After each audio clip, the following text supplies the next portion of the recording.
Welcome to Daily Wisdom, Walking the Path with the Buddha, a podcast shared by David Roylance.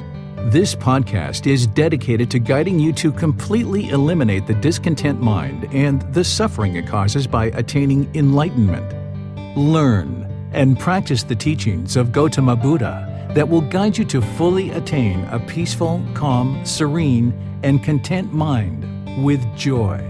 To support this podcast, visit patreon.com/support Buddha or visit buddhadailywisdom.com, where you will discover a full range of courses, retreats, and online learning resources to assist you on the path to enlightenment. Now, here's our teacher to share more.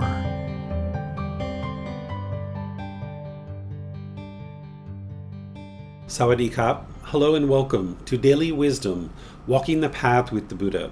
Today is our group learning program, and I'm going to be doing guided loving kindness meditation with you guys, and then opening up to any and all questions that you guys might have. This is what I do each Wednesday. Of course, on Sundays, I go chapter by chapter in the book, Developing a Life Practice, The Path That Leads to Enlightenment. But today, we're just going to be doing meditation and then opening up to any and all questions that you guys have related to the path to enlightenment. So welcome to all of you, whether you're joining us for the first time or you're joining regularly. If you'd like to join for the loving kindness meditation, I'm going to be first starting with some chanting to ease us into the meditation. Then I'm going to be coming in with some guidance for the breathing mindfulness meditation. Then we'll be doing that for a period of time. Then I'll be coming in with guidance for the loving kindness meditation. Then we'll be going back to the breathing mindfulness, and then we'll come out with the chanting. The way that I tend to think about it is it's kind of like a loving kindness sandwich with loving kindness in the middle. The lettuce and tomato is kind of like on the outer edge there with breathing mindfulness meditation. And then the bread kind of holding it all together is the chanting. So again, welcome to all of you guys. This loving kindness meditation, it's designed to help you eradicate your anger, hatred, and ill will. This isn't to change other people. We're going to be doing affirmations in the mind on the out breath. You're going to hear me saying these affirmations out loud, but what you would like to do is just repeat them within your own mind on the out breath. So we're going to do about 6 different affirmations as we go through those. So if you'd like to join, you might pull up a meditation cushion or a chair. You can lay on the floor. You can do standing position. There's the 4 positions of seated, lying, standing, and walking. But we tend to do seated, lying, and standing with the loving kindness meditation. We don't tend to use the walking with loving kindness. So again, I'm going to start with the chanting, which you guys are welcome to join in on. And then I'll be back with some guidance. Arahang Samma Sambuddho Bhagava Hotang Bhagavanang Abhivateyami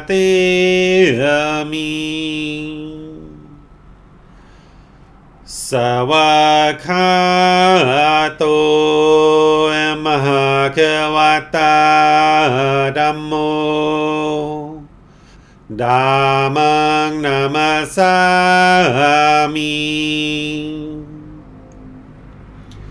Supatipano Mahagavato Sāvaka Saṅkho Saṅghang Namami Namo Tassa Bhagavato Arahato Samma Sambuddhassa Namo Tassa Bhagavato Arahato Samma Sambuddhassa Namo Tassa Bhagavato Arahato Samma Sambuddhassa Iti pisu bhagava ระหังสัมมาสัมพุทโธวิชาจารณังสัมมุโนสกขาโตโรกาวิตุอนุเตโรปุริสาดามาสติสตาตาวามนุสนังพุทโธภาควาติ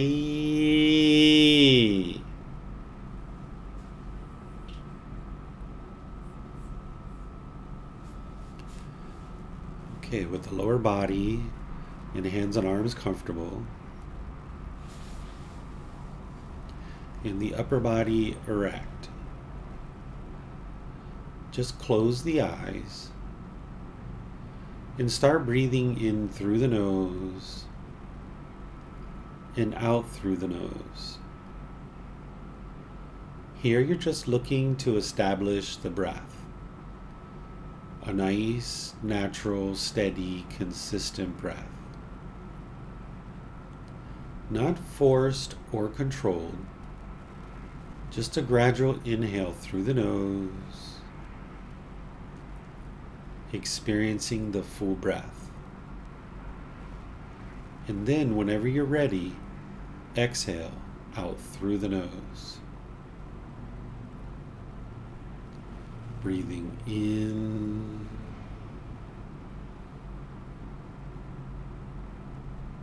and out.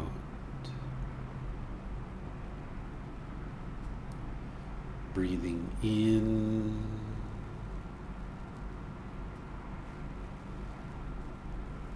and out.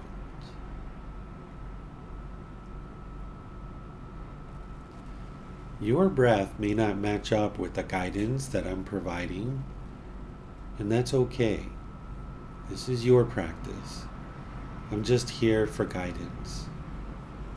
You can use this voice as a reminder that whenever you get to the next inhale, breathing gradually through the nose, developing a nice, natural, steady, consistent breath. And then, whenever you're ready, exhale out through the nose. Breathing in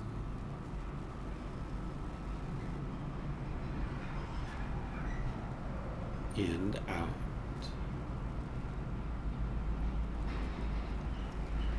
Breathing in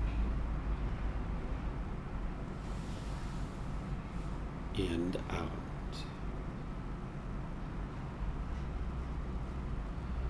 With the breath well established, start fixating the mind on the breath, either the sound of the breath coming into the nose or the sensation of air moving over the skin into the nose.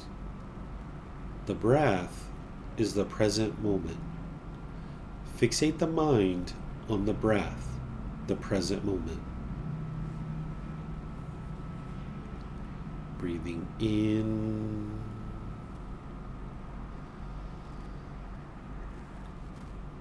and out.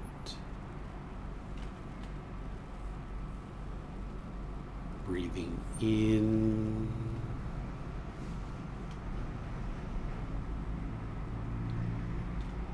and out.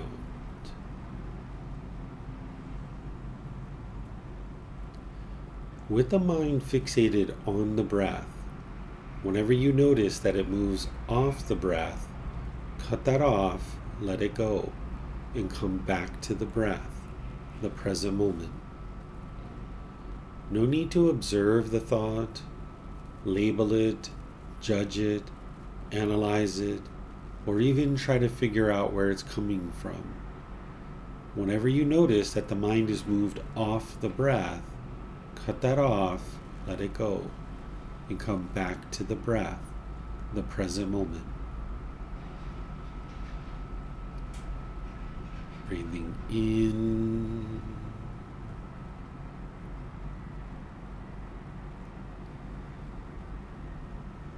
and out.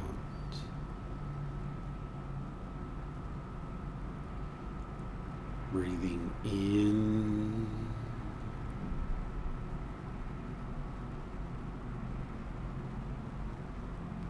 and out.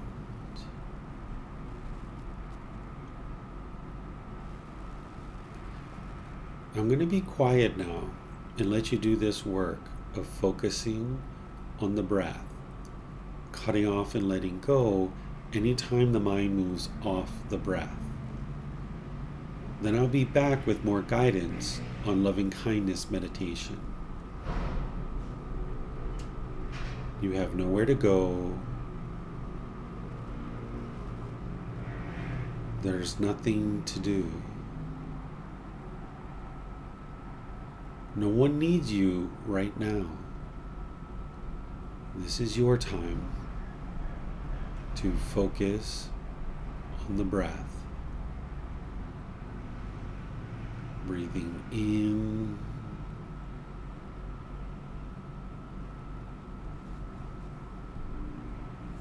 and out.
Continuing to breathe in through the nose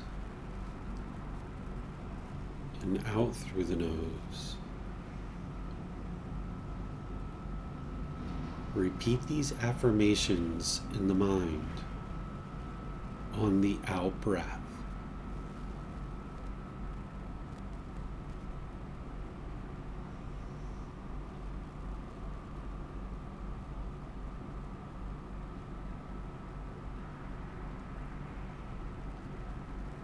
May I be peaceful.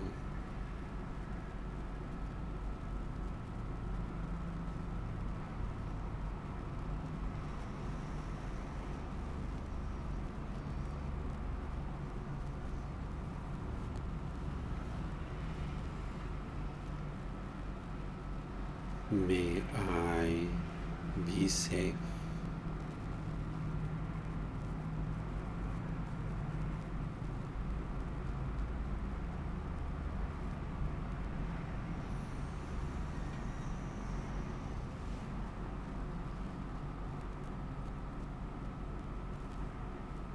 May I be well.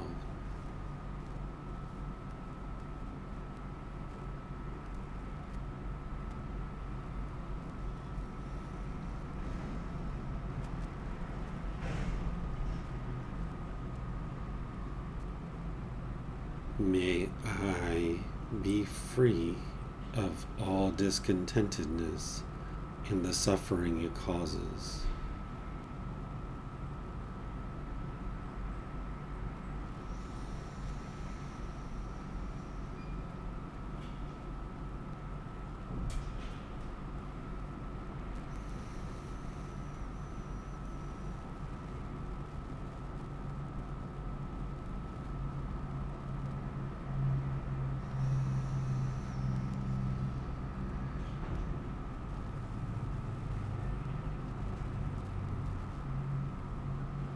May Mom and Dad be peaceful.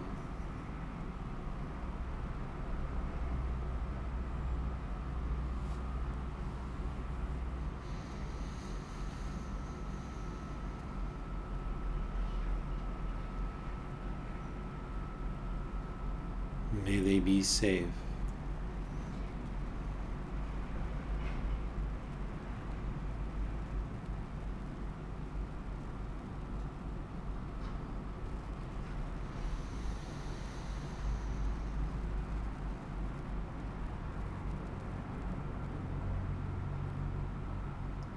May they be well.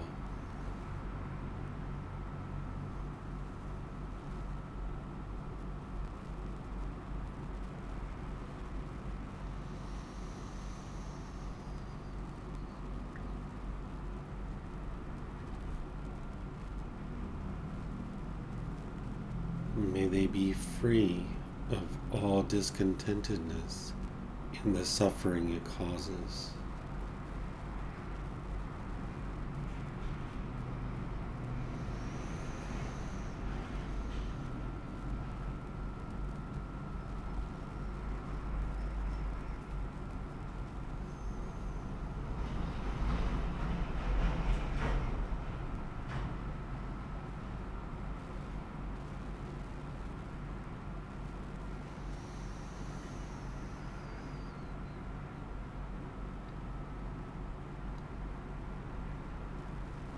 May my family, friends, neighbors, and coworkers all be peaceful.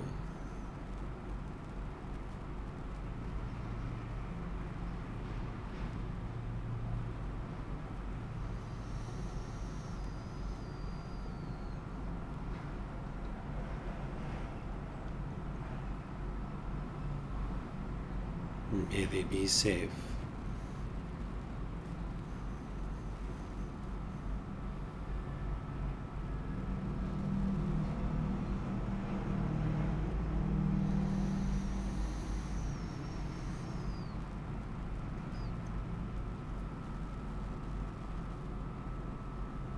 May they be well.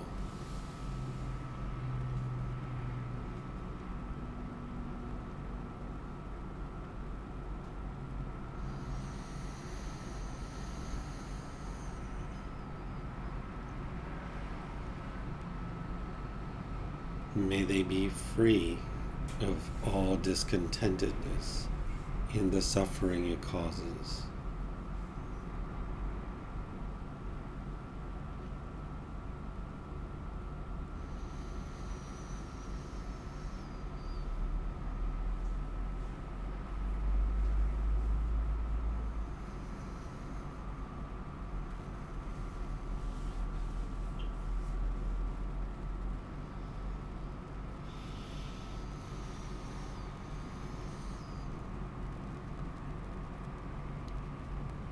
May all those who have harmed me be peaceful.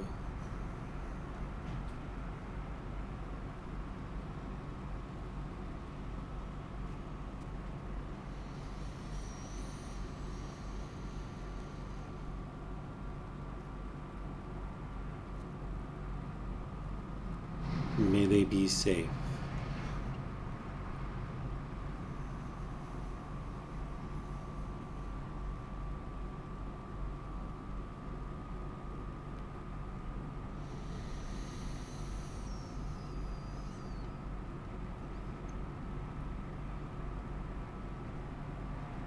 May they be well.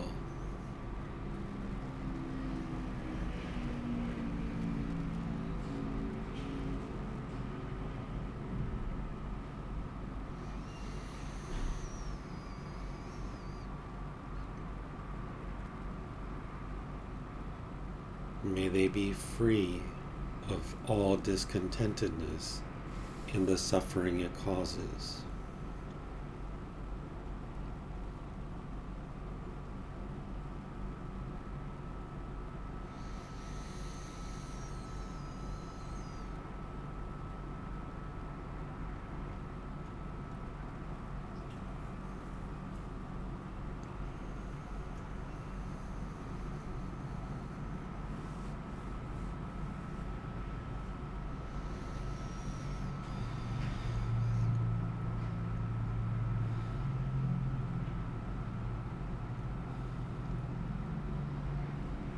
May all those who I have harmed be peaceful.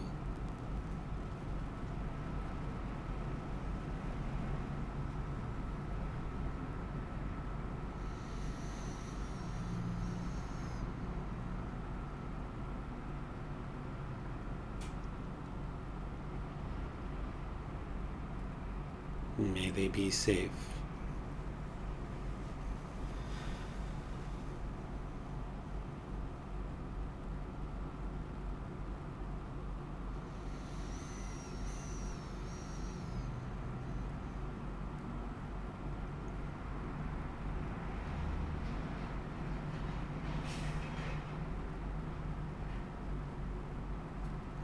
May they be well.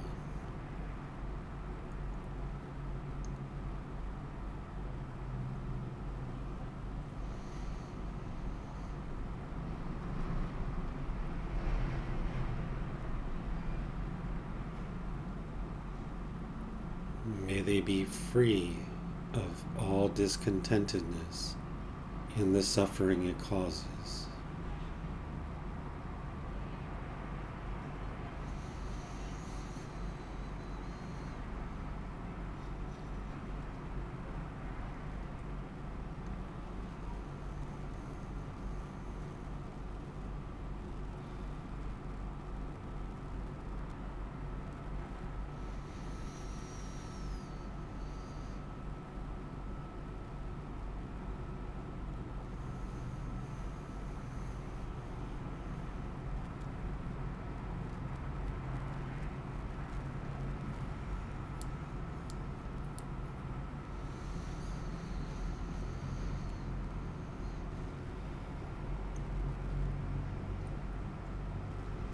May all beings, wherever they reside, be peaceful.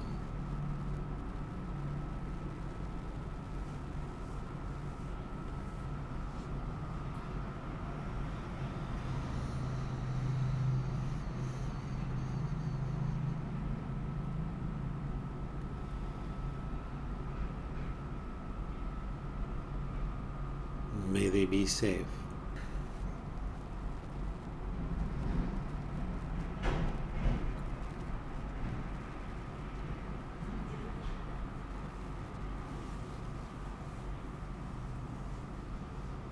May they be well.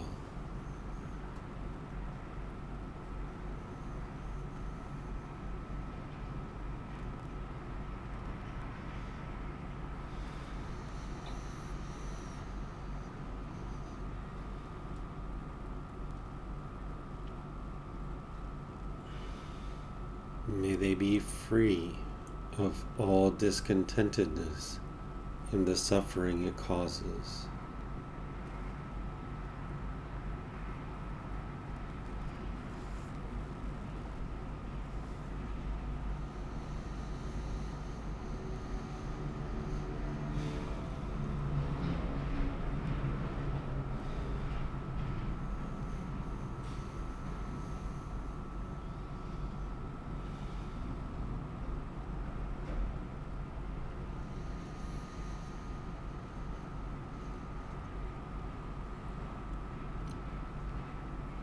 Now go back to breathing mindfulness meditation,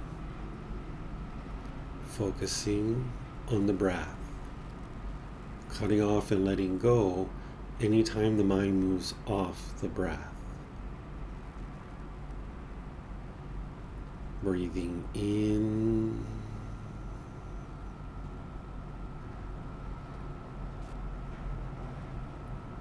and out.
Arahant Samma Sambuddho Bhagava Hotang Bhagavanang Abhivateyami Savakato ตาธัมโมธัมมังนามัสสามิสุปฏิปันโนมหะคะวะโตสาวกสังโฆสังฆังนามามินะโมตัสสะภะคะวะโตอะระหะโตสัมมาสัมพุทธัสสะนะโมตัสสะภะคะวะโตอะระหะโตสัมมาสัมพุทธัสสะนะโมตัสสะภะคะวะโตอะระหะโตสัมมาสัมพุทธัสสะอิติปิโสมะคะวะอะระหังสัมมาสัมพุทโธวิชาจารณังสัมมุโนสกขาโตโรกาวิตุอนุเตโรปุริสาดามาสติสัตตาตาวามนุสนังโพโตภาควาติ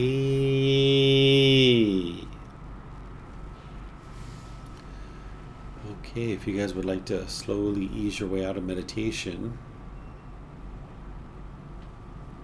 Once again, welcome to everyone here. Nice to see all of you guys here today. For those of you guys that have questions, today is a day that you can ask any and all questions that you like. Of course, you can put that into Facebook, YouTube, or Zoom.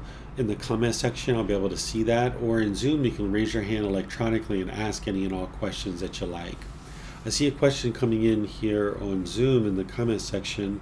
Let's see. This is from Julia. I'll just read this one. It says, "Thank you, Teacher David. If my legs fall asleep during meditation, should I readjust it in the middle or keep going? It is not painful." You could adjust if you'd like, because it can also oftentimes be painful after the meditation. But also sometimes what you start experiencing as the mind and the body are starting to separate, you can kind of see that very clearly, that they're two separate things. You can notice that your body becomes like a stone sometimes. It almost feels like a stone, like really solid. And I don't know if that's what you're describing or if it's truly falling asleep. But, just going on what you said, it sounds like they're falling asleep. And if that's the case, you're surely welcome to readjust, because what that is a nerve is being pinched, and you would like to adjust that so that when you're done, you're not having that problem afterwards. And then also Julia asks, also, if I find myself so relaxed that I start falling asleep, should I reposition myself? Yeah, you have two options there. Is you can either change to a different position, like if you're in the seated position, you could change to a standing or a walking, or if you're in the lying position, you could change to a standing or a walking, or you can just get some sleep. Because as you start meditating and you're starting to train your mind, you're going to notice that the mind might have more of a tendency to be interested to fall asleep, because prior to learning these teachings and meditating, oftentimes the mind isn't really sleeping so well. So now that the mind's starting to get what it needs, you might notice that you have more of a tendency to sleep. I went through this for a good 6 months to a year before finally I got to the other side of that, where the mind getting the rest that it needed and I didn't have a tendency to fall asleep anymore. So you might notice those kinds of things. So you can either just get some sleep and then when you wake up, do your meditation instead, or you can switch to a different position. Then looks like there's some more here as well. Is it best to do sandwich meditation, breathing meditation, then metta meditation or loving kindness meditation, and then back to breathing meditation? What you'll notice is that this does work best for you, but there's some variations to this. Because the breath is so important in your meditation and you need to focus on that, and you're going to need that for the loving kindness meditation, that on the out breath is when you're doing the affirmation, you would definitely like to do some breathing mindfulness meditation on the front side of your loving kindness meditation. That's going to just help you get that much more benefit out of the loving kindness meditation. The one on the back side, the reason why that's there is sometimes when you're doing loving kindness meditation, you can notice some anger and frustration and other discontent feelings arising sometimes.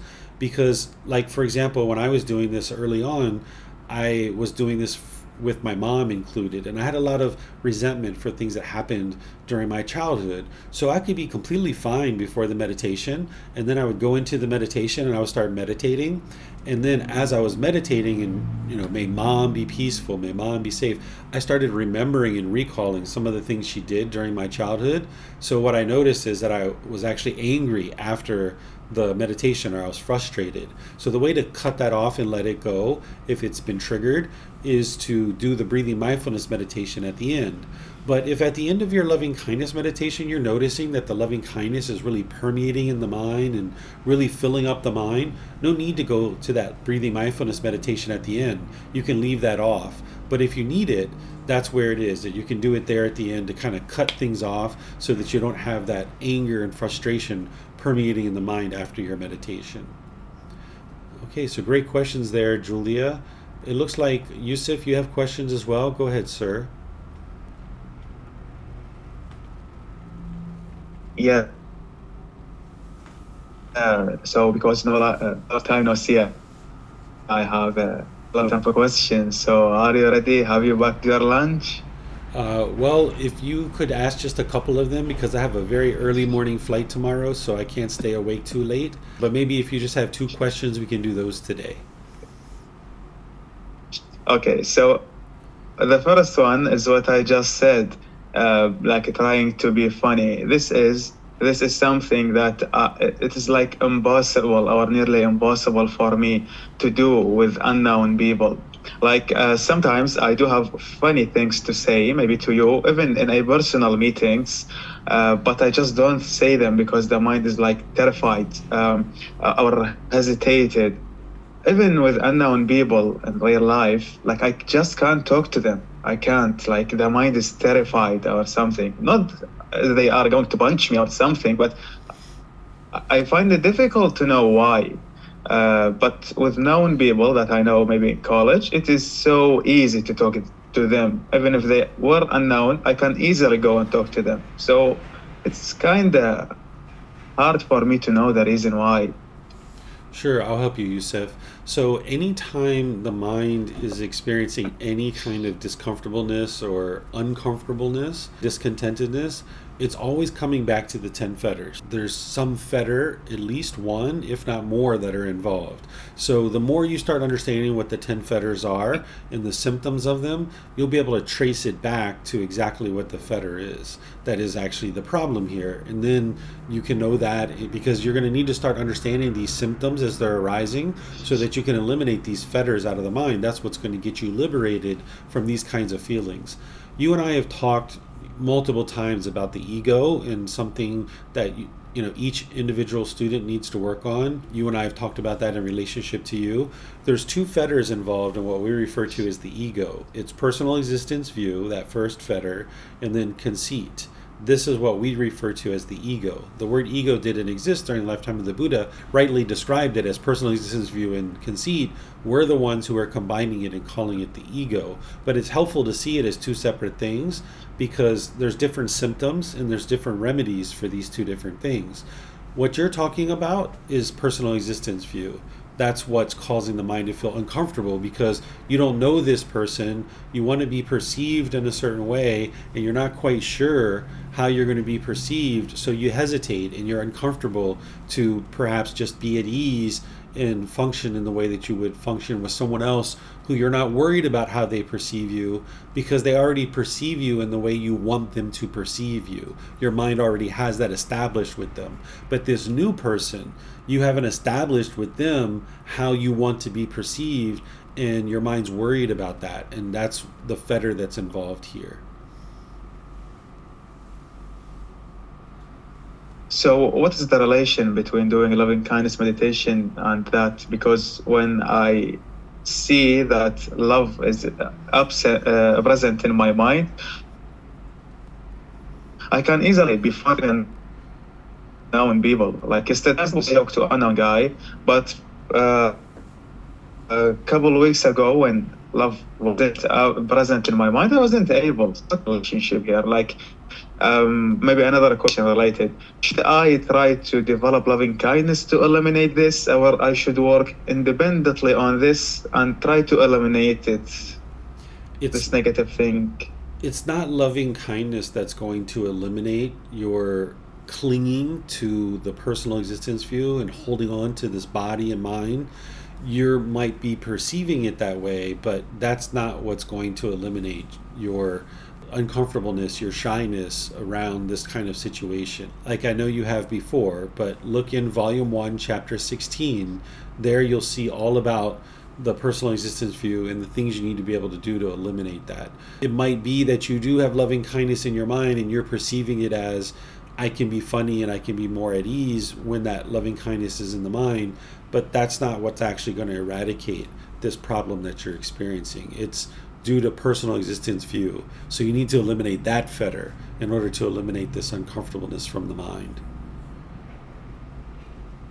Okay, so I will maybe ask one more question, but if you want your time to be, don't know how to put the phrase, but you can feel free to tell me if I am asking too much. The question now is what you said to me before, that I should maybe develop my wisdom in life, in a general life, so that what I give to the life can give me back. I'm finding it difficult to talk in English today. I don't know why. So, like, I want to work. I'm a pharmacy student. I want to work in a pharmacy, and also there is college coming ahead to me, and I need to go there. So, if I did go and work in a pharmacy those days, my day will be filled with college and working at pharmacy. So, will that be like putting too much weight on my mind, or I can handle it? Like, I'm not sure. Should I postpone that? That's something that you need to figure out. I can't give you an answer to that because each individual person's different and unique. You got to look at the situations that you've got in your life and figure out where the middle way is, because everybody's middle is a little bit different. Like, people see what I do and they can't imagine like how I do it, right? Like, I'm teaching all these classes, I write all these books, I have personal guidance sessions, I'm producing videos and podcasts, I'm traveling, I've got a son and a wife, a house to take care of and clothes. People are shocked that I can do all these things, but that's just from training my mind that I'm able to do these things, and I'm perfectly in the middle. But this wouldn't have been my middle 10 years ago or 15 years ago.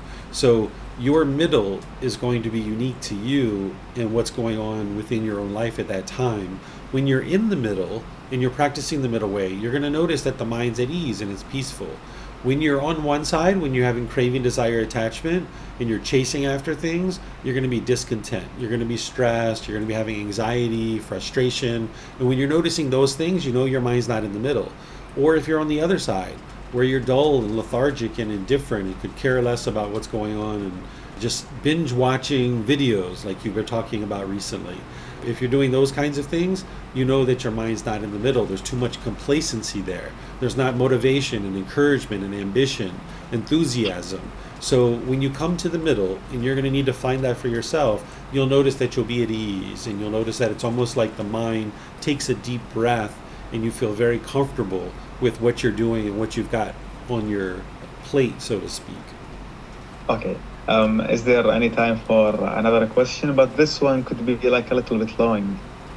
It could be what? Do you have the time? It could be a little bit long. Do you have the time? I unfortunately don't, Yusuf. There's some questions coming in on Facebook that I'd like to answer those. But, your journey to enlightenment is going to be long, just like everyone else's. So today's not the only day that you can ask questions, but tonight is the only night that I can sleep before I have to wake up at 3:30 in the morning. So there's a joke for you. How's that? Yeah, yeah. So Thank you, I've thank got you. Okay. I've got 2 days worth of travel ahead of me. So I would like to be sure I at least get, maybe 4 or 5 hours of sleep tonight. And if I go too long with you, I won't be able to do that. Yeah, yeah, sure, sure. Okay, thank you. And by the way, that's my middle, right? I got to know where my middle way is. Whereas if I sat here and talked with you for the next 30, 45 minutes, that's not the middle for me because I got to get this sleep before I get on my flight. So every person has to navigate the middle and know where their middle is at any given time. Even though that the middle is some simple concept, but I still find it hard to understand it, to direct my mind to the middle those days. Absolutely. Thank you. Thank you for understanding, Yusuf. Chris has a question. No, okay. Chris has some questions here on Facebook. He says, Teacher David, I think it was in a personal guidance session where you explained that a person would know the livelihood they do for the rest of their life before they achieve the fourth stage of enlightenment. And I think you taught for years before becoming a teacher of the words of the Buddha, both in IT field and in Thai massage. Is it likely that a practitioner's final form of livelihood would reflect things that individual has done prior in their life? I'm asking this since I have never been a teacher, more or less, at any other time in my life, but I have started internet projects for almost 25 years. This leads me to wondering if my final form of livelihood would be related to combining the teachings with internet projects instead of being a teacher of the teachings. Thank you, sir. In some cases, the answer to your question is yes, and other times, no, right? It's not just one way, right? So there could be somebody who has bounced around and done a whole lot of different things, like me, but there was kind of like this underlying theme that I was always interested in helping people. And all those things that I did in the past have culminated into what I'm doing now, which is the IT stuff and the Thai massage and all the other things that I did. Being a teacher, it all came together into what I'm doing right now. So for me, that's the way it happened. But for somebody else, it might not be. Someone else might dabble in a whole bunch of different things, realize that none of those things are what they're interested in, and then at some point in their life, they discover this new thing that they've never done before, and it's just like, wow, like this is like perfect for me. That might be what they end up doing as their right livelihood. So there's not just one set way that that's going to occur. Chris has more. He says, Teacher David, I had an experience where it seemed like I was looking down at Chris, watching him live his life while he was filled with love and joy. You explained that my mind and body may have separated at that point. Is an enlightened being experiencing this level of love and joy permanently? Thank you, sir. So, yes, like you can meditate, or even in daily life, you can experience these situations where you can see the body and mind are two different things, because you can be in meditation with your eyes closed, but you're looking down at yourself. And this is like helping you to be able to see that the mind is one thing and the body is something completely different. This is a normal occurrence. In terms of whether an enlightened being is experiencing the level of love and joy permanently that you're experiencing now, I would say whatever you're experiencing now is not as much as you will experience when the mind is enlightened, because on your way to enlightenment, you're going to be experiencing degrees of love and joy that are just like unfathomable, that you couldn't even fathom your mind ever experiencing this amount of love or joy, because in the past you've never experienced that before. But wherever you are now, there's more room to grow because the mind isn't actually enlightened yet. So look at that love and joy and be like, well, my goodness, there's actually more beyond this. Because, whether you're outside the jhanas or in the jhanas or in one of the four stages of enlightenment, wherever you are, the mind is not yet enlightened. And that's where all the qualities are going to fully come together, and you're going to be able to see how magnificent the enlightened mind actually is. So whatever you're experiencing now, wonderful, but I would say by the time you get to enlightenment, it's going to be beyond what it is that you're experiencing now. And then finally, Chris is asking, Teacher David, aside from breathing mindfulness meditation and loving kindness meditation, is there anything that can be used to specifically eliminate the fetter of restlessness? I think this mind is starting to become aware of the 10 fetters. So restlessness is due to overactivity in the mind. This is craving, desire, attachment, where the mind is just, really bouncy, kind of a little bit high energy. What's going to eradicate that is having the mindfulness to be aware that it's there. And then when you notice that it's there, bring in the tranquility, the concentration, and the equanimity. And the breathing mindfulness meditation is going to help you to be able to cultivate your concentration, but you need to look at those 7 factors of enlightenment so that you're practicing mindfulness all the time, which is awareness of mind. And then whenever you see the restlessness come in, that overactivity of the mind, you're going to need to calm it down by arising the enlightenment factor of tranquility, concentration, and equanimity, which is part of volume 1, chapter 3. If you look in there, I explain it in the book, but then I've also taught about the 7 factors of enlightenment at different times too. Okay, so I'm not seeing any other questions anywhere. Okay, so what I'll do then is just end by thanking all of you guys for joining our class, and thank you for understanding that I can't teach the way I normally do, which is I just keep teaching until you guys are done asking questions. That's typically the way I teach, but today I can't do that because it's impermanent, right? I can't always do that every single time. Today is the first day that I can ever remember where I've decided that I'm only going to be able to answer so many questions, but I think you guys can understand that that's where I'm at in terms of my travel schedule and needing to wake up at 3:30 in the morning to head out in the morning. So thank you guys for understanding that, and that I'm practicing the middle way with that. On Saturday and Sunday, I have the Palikan English Study Group on Saturday, and then on Sunday, I have the group learning program. Even though I'm traveling, I'm still going to be teaching those at 9 a.m. Thai time and 9 p.m. Thai time. I'm just going to be doing it from wherever I am on the road, but I'm going to be sticking to that same schedule.